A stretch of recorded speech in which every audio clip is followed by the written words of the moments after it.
آج علم الکلام کے اوپر ہمارا لیکچر ابتدا کے اندر جو فرقے یا مسائل پیدا ہوئے تھے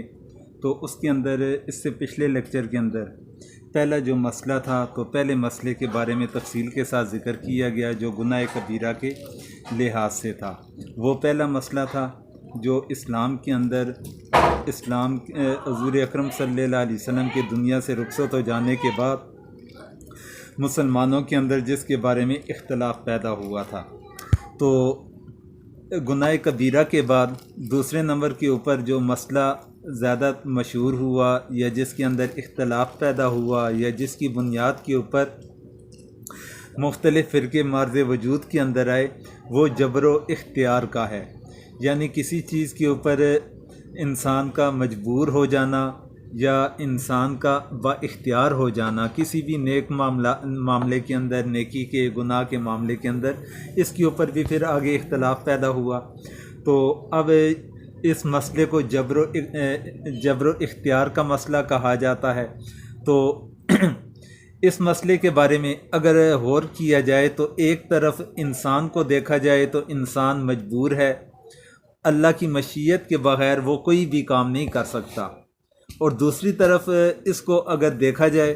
تو ارادہ و اختیار کی طاقت بھی اللہ تبارک و تعالیٰ نے انسان کو عطا کی گئی ہے۔ یعنی ایک طرف انسان کی حیثیت کیا ہے کہ انسان مجبور ہے کہ اللہ تبارک و تعالیٰ کی مشیت کے بغیر انسان کوئی بھی کام نہیں کر سکتا، جبکہ دوسری طرف دیکھا جائے کہ اللہ تبارک و تعالیٰ نے انسان کو با اختیار بھی پیدا فرما رکھا ہے جس میں وہ سارے کاموں کو انجام بھی دیتا ہے۔ تو اس سلسلہ میں دو انتہا پسندانہ نظریات پیدا ہوئے۔ تو جو دو نظریات پیدا ہوئے، ایک گروہ کو کہا جانے لگا قدریہ، جن کا یہ تصور تھا کہ انسان اپنے تمام اعمال پر خود قادر ہے، اس کو کسی عمل کے انجام دینے میں مشیت الہی کے تعاون کی ضرورت نہیں ہے۔ یعنی کہ قدریہ والوں نے یہ نظریہ بنا لیا کہ انسان اپنے اعمال کا خود خالق ہے، انسان اپنے اعمال کی خود تخلیق کرتا ہے، خود مکمل طور پر با اختیار ہے، انسان کے اعمال کے اوپر اللہ تبارک و تعالیٰ کا کوئی بھی اختیار نہیں۔ یہ نظریہ بنا لیا قدریہ نے۔ اس کے بالمقابل دوسرا جو گروہ تھا، تو دوسرا گروہ کہنے لگا کہ اس کا یہ نقطہ نظر تھا، اس کے مد مقابل دوسرا نظریہ، دوسرا گروہ وہ تھا کہ جنہوں نے یہ نظریہ پیش کر لیا، وہ کہنے لگے کہ انسان مجبور محض ہے، یعنی کہ انسان کا اپنے اعمال کے اوپر اپنے اعمال یا نیکی کرنے والے اعمال یا برائی کرنے والے اعمال ہیں، ان اعمال کے اوپر انسان کا کوئی بھی اختیار نہیں، انسان مجبور ہے بالکل۔ اور انسان کی مثال وہ دیتے ہیں کہ جس طریقے سے اگر کسی درخت کے جس طرح کسی درخت کے پتے کا حرکت کرنا کہ وہ درخت کی اپنی طاقت نہیں ہوتی بلکہ اللہ تبارک و تعالیٰ کے حکم کے مجبور ہے، تو اسی طرح انسان کا کوئی بھی عمل ہے تو انسان کے اعمال کو اس نہج کے اندر لے کر چلے جاتے ہیں یا اس رخ کے اوپر وہ دیکھتے ہیں۔ وہ کہتے ہیں کہ جو کچھ بھی ہوتا ہے وہ اللہ ہی کے کرنے سے ہوتا ہے، تو انسان کا اپنا کوئی بھی اس کے اندر اختیار نہیں۔ تو اس کو کہا جانے لگا جبریہ۔ یعنی پہلا تھا کہ قدریہ، وہ کہتے ہیں کہ مکمل طور پر انسان با اختیار ہے اپنے اعمال کے لحاظ سے، اور جنہوں نے کہا کہ انسان بالکل مجبور ہے، اپنے اعمال کے اوپر انسان کا کوئی بھی اختیار نہیں چلتا، کوئی بھی بس نہیں چلتا، تو اس نظریے کے ماننے والوں کو جبریہ کہا جانے لگا۔ اب قدریہ کی فکر اللہ تبارک و تعالیٰ کے عجز کو مستلزم ہے، یعنی کہ قدریہ والوں نے جو نظریہ اپنا پیش کیا اس کے مطابق پھر نعوذ باللہ اللہ تبارک و تعالیٰ کے لیے عاجز ہونا انسان کے اوپر، انسان کے اعمال کے اوپر یہ لازم آ جاتا ہے، اور انسان اللہ تبارک و تعالیٰ کی مشیت کے بغیر اپنی خواہش کو عمل میں لا سکتا ہے۔ جبکہ جبریہ والوں نے جو نظریہ قائم کیا تو ان کی فکر کو دیکھا جائے تو اللہ تبارک و تعالیٰ کی طرف نعوذ باللہ ایک طرح ظلم کرنے کی نسبت منسوب کی جاتی ہے کہ جب انسان کو اپنے اعمال کے اوپر کوئی قدرت نہیں، کوئی طاقت نہیں، تو پھر انسان کو جو سزا دی جائے گی یا جزا دی جائے گی وہ تو پھر بے معنی ہوگی۔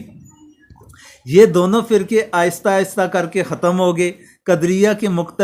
مقتدا جو قدریہ کو ماننے والے تھے تو انہوں نے محبت جوہنی اس کی اقتدا کی تھی، اور یہ نظریہ محبت جوہنی کا نظریہ وضع کردہ ہے۔ جبکہ جبریہ کے جو پیشوا تھا تو وہ جہم بن صفوان تھے، تو اس کا یہ نظریہ تھا کہ انسان مجبور محض ہے۔ پھر ان دونوں کو، یہ دونوں جو بندے تھے، محبت جوہنی ہو یا اسی طرح جہم بن صفوان ہو، یہ دونوں بنو امیہ کے ہاتھوں قتل کر دیے گئے تھے۔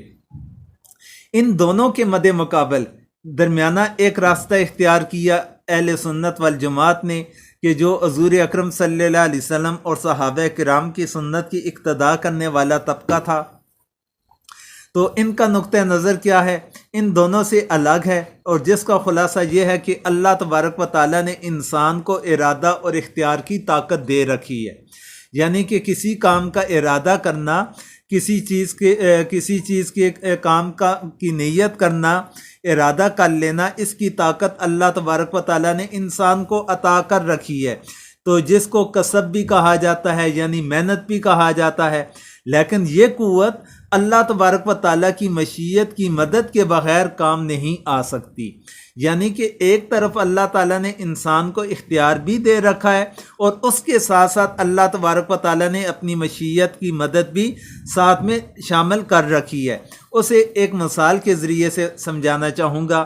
کہ ایک شخص کو اس بات کی قوت دی گئی کہ وہ چاہے تو اپنے چلنے کی طاقت کو مسجد جانے کے لیے استعمال کرے، اور اگر وہ چاہے تو شراب خانہ جانے کے لیے اسے استعمال کر لے۔ پھر جب انسان مسجد جانے کا ارادہ کرتا ہے تو اللہ تعالیٰ کی مشیت مددگار بنتی ہے اور انسان مسجد پہنچ جاتا ہے، اور اگر وہ شراب خانہ جانے کا ارادہ کرتا ہے تو اس میں بھی اللہ تعالیٰ کی مشیت شامل ہو جاتی ہے اور وہ گناہ کے مرکز تک پہنچ جاتا ہے۔ اس طرح انسان کو ایک طرف دیکھا جائے قدرت حاصل ہے، جس کی وجہ سے اس نے ثواب و عذاب کا حکم متعلق ہوتا ہے، اور ایک طرف دیکھا جائے وہ مجبور بھی ہے کہ اللہ تعالیٰ کی مشیت کے بغیر وہ اپنے کسی ارادے کو پورا نہیں کر سکتا۔ البتہ اللہ کے علم میں پہلے سے یہ بات ہے کہ کون اپنی قوت کو کس مقصد کے لیے استعمال کرے گا اور اس کا کیا نتیجہ مرتب ہوگا۔